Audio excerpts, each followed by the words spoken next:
माता रानी का दर्शन करके आप लोग बाहर से निकलते रहिए। मौका दीजिए, आगे के लोग मेरे दर्शन कर लिए और बाहर से निकलते हैं। श्रद्धालुओं जो की भीड़ है, दर्शन होने में बाहर से निकलते रहिए, दर्शन करके बाहर से निकलते रहिए।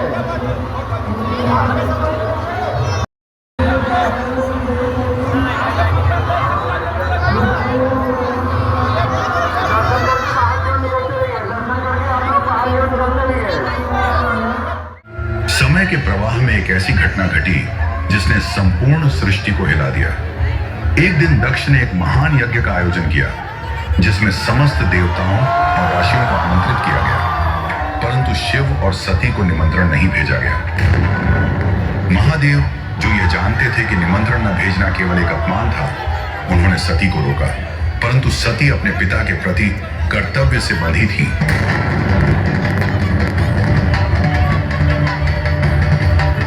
यज्ञ में पहुंचने पर दक्ष ने भगवान शिव का अपमान किया। इस अपमान ने सती के हृदय को चोट पहुंचाई और उन्होंने अपनी देह को अग्नि में समर्पित कर दिया। जब यह समाचार शिव तक पहुंचा तो वे क्रोध और शोक से भर उठे।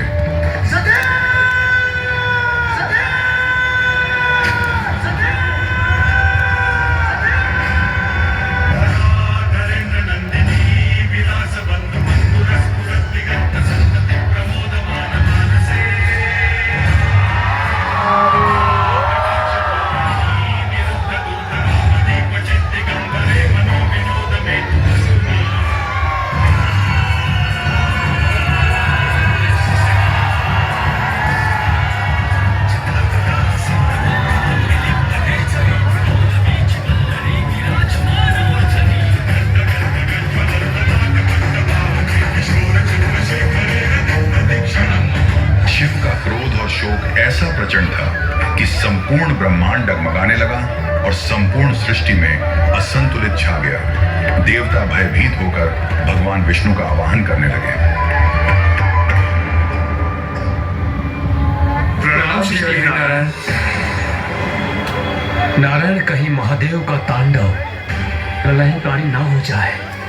हे प्रभु श्री हरि नारायण, महादेव को शांत कीजिए, रोकिए उन्हें। महादेव के शोक को समाप्त करने का एकमात्र उपाय यही है कि सती के शरीर को ब्रह्मांड से मुक्त कर दिया जाए। हे सुदर्शन, शक्ति तो शक्ति होती है, वो साकार भी होती है और निराकार भी होती है, पर तुम बड़ी सतर्कता के साथ भगवान शिव के बाहों से शक्ति के कई भाग कर देना, वो भी इस प्रकार की भगवान शिव को उसका आभास भी न हो।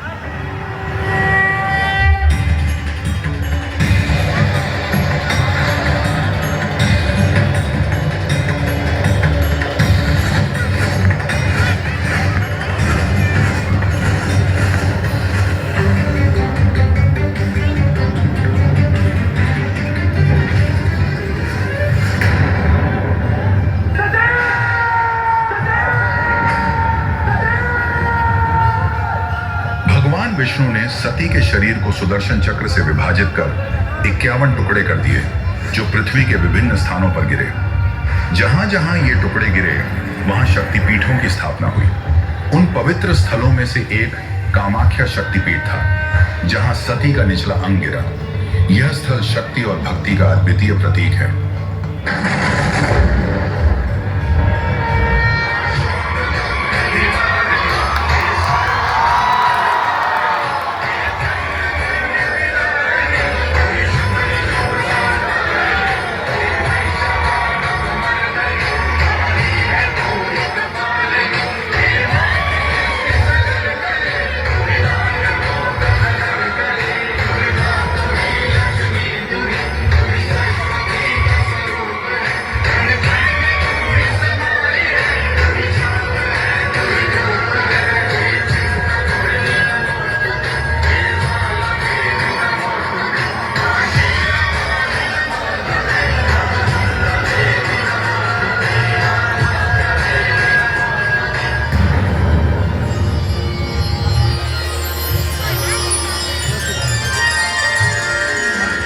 मैं देवी कामाक्षी अपने भक्तों की मंगल कामना पूर्ण करने के लिए सदैव यहाँ पर स्थित रहूंगी।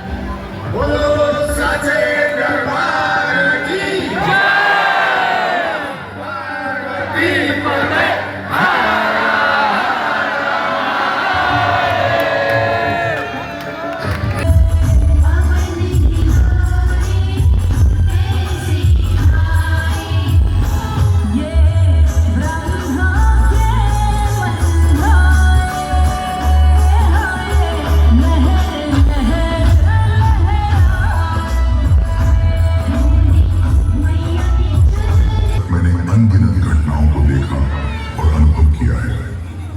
आज मैं आपको एक अद्भुत कथा सुनाने जा रहा हूँ जो देवी कात्यायनी के उस महान सफर से जुड़ी है जहाँ वे महिषासुर मर्दिनी के नाम से विख्यात हैं। यह कथा नवरात्रि के प्रारंभ से लेकर धर्म की अधर्म पर विजय तक की यात्रा को दर्शाती है।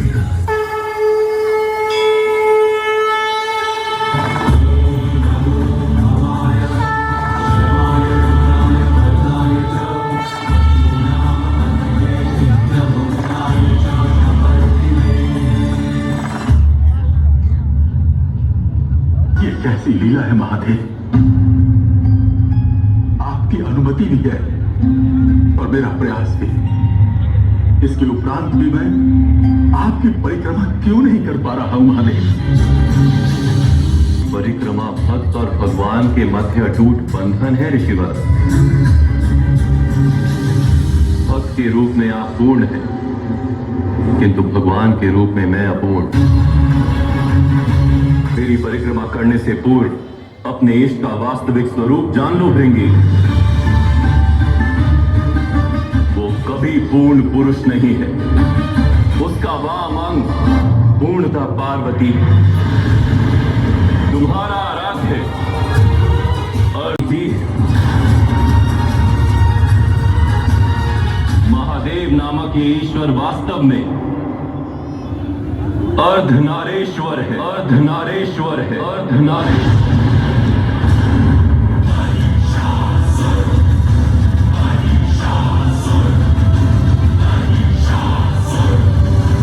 महाबली महिषासुर की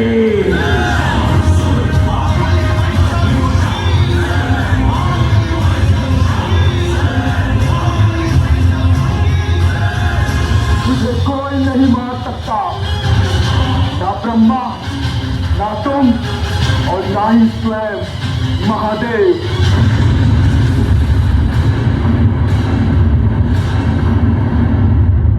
इसे तुम अपनी अंतिम चेतावनी समझो महिषासुर।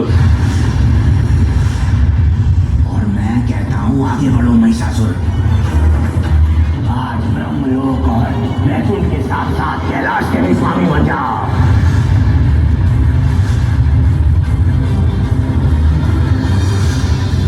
उसे केवल वो स्त्री मार सकती है जो स्त्री देश की शक्तियों से सच हो।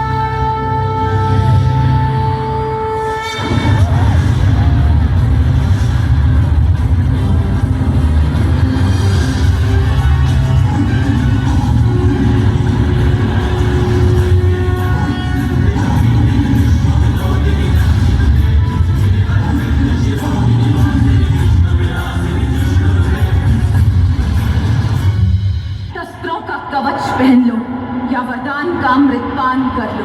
जो नारी का अपमान करेगा उसका अंत निश्चित है।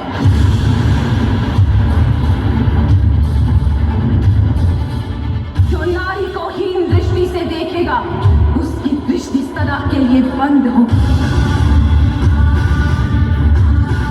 जो नारी की शक्ति का उपहास करेगा वो स्वयं अशक्त होकर भूमिशाही होगा।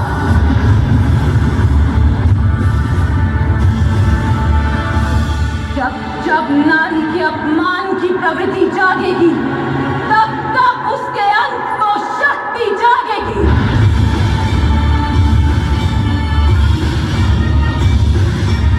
अहंकार आज तुम्हारे साथ साथ इस अहंकार का भी अंत कर दूंगा मैं, और तुम्हारी मृत्यु उदाहरण बनेगी नारी की दुर्बलता का।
बताइए, ये भगवान जी का नाम बताइए सब लोग।